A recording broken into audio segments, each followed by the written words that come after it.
There's another story from the Old Testament about Moses when he came down the mountain from Mount Sinai after speaking with God for 40 days and 40 nights and receiving the law of God and the 10 Commandments on 2 tablets that he carried down from the mountain. When he reached a certain point in the mountain, he reached the area where the elders of the people that he had brought with him were waiting for him. These elders didn't know what happened to Moses, and they weren't sure what was going on. But when they saw Moses, they all grew frightened. Now, they grew frightened because Moses' face was shining with the glory of God, as if the glory of God's light were shining through his skin. The elders of the people got scared, and they asked Moses to put a veil over his face.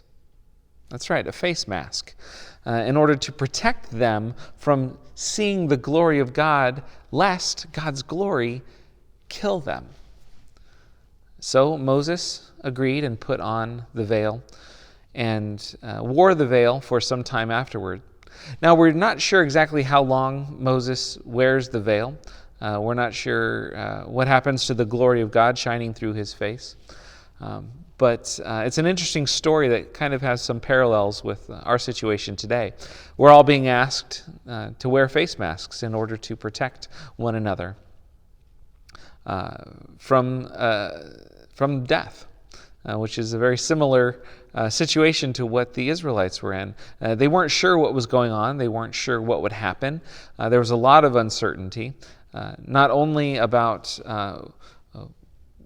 what would happen if they looked upon glory of God on Moses' face, but also in the world as they traveled through the wilderness. And yet the people found solace in the idea that God was with them, that God was guiding them, and God did love them, and had chosen them amongst all the people in the world, had chosen them in order to carry on a very special job as the chosen people. Now today, our job as Christians, followers of Jesus, would be to pray for one another, to care about one another, to help one another, to show the glory of God, not only through the brightness of our face, whether we're wearing a face mask or not, but also through our actions, through our deeds, through our words, and through the way that we react and handle the situations that we come into in our lives. So I just thought this was an interesting little story that might aid you and something that you could think about for your own life. And I hope that it's brought you comfort and knowledge of God's presence as well. Peace be with you. Amen.